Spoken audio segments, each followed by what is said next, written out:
Welcome to another FORGEHUB map preview. This is Psychoduck, and today I'm going to be showing you guys Artemis, which is my current Forge project. Artemis is a big team battle map which I'm creating with the Fated Fire. It's symmetrical and it's intended primarily for capture the flag. We've been testing this map at all levels of play, and I really need to thank MattClan for helping organize some really competitive testing lobbies on this map with BTB.net and HCS players. You can see some of that gameplay from Vito's perspective in this video. Artemis's roots date back to Halo 2 Anniversary when I first designed the original vehicle circuit. I actually drew inspiration from Narrows and created a multi-layered, curved bridge and several connecting directional routes for vehicles. This circuit was later adapted by Fated when he began making the map which became Recurve at 343 Industries.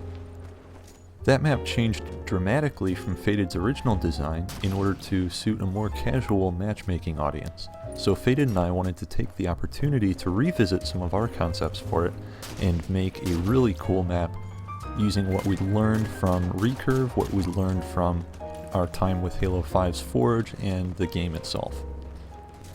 The map is intended to create intense tug-of-war gameplay, and this is achieved through its somewhat linear nature, its boomerang-shaped layout, and its tight scaling.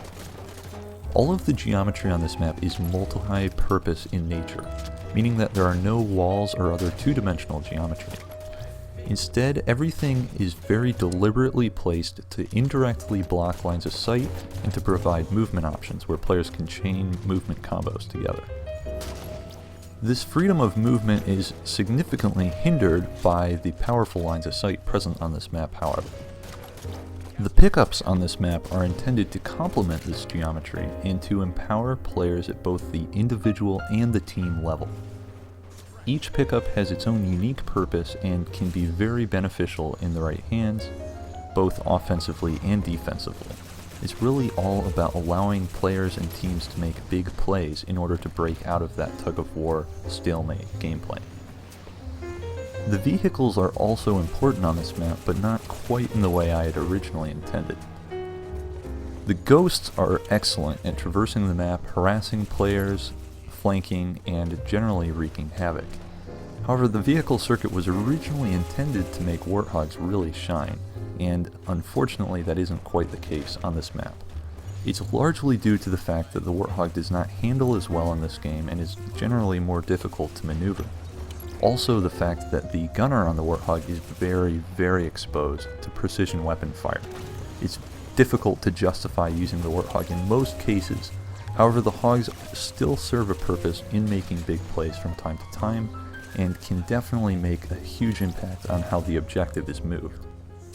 When not in vehicles, there are lots of other movement options available to players, including lifts, teleporters, and jumps throughout the map.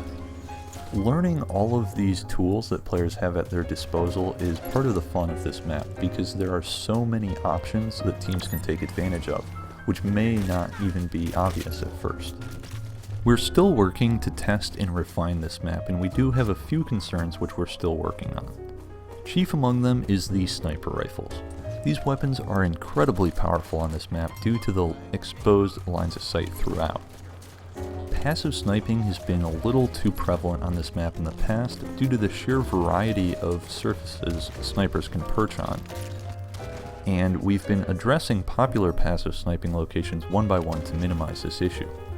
Even so, the snipers are extremely powerful, and we have been considering alternative weapons.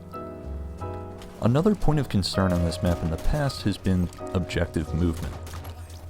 Originally, the shorter plasmacaster side was too attractive of a path for the objective, so we've worked to incentivize flag movement along other lanes on the map, and I think we finally succeeded in creating multiple alternative flag routes which are equally attractive in different circumstances. Of course, another thing we've been cautious of is to avoid creating a point of no return for the flag. On this sort of tug-of-war map especially, it's easy to fall into a trap where the flag crosses the center point of the map and is almost impossible to return.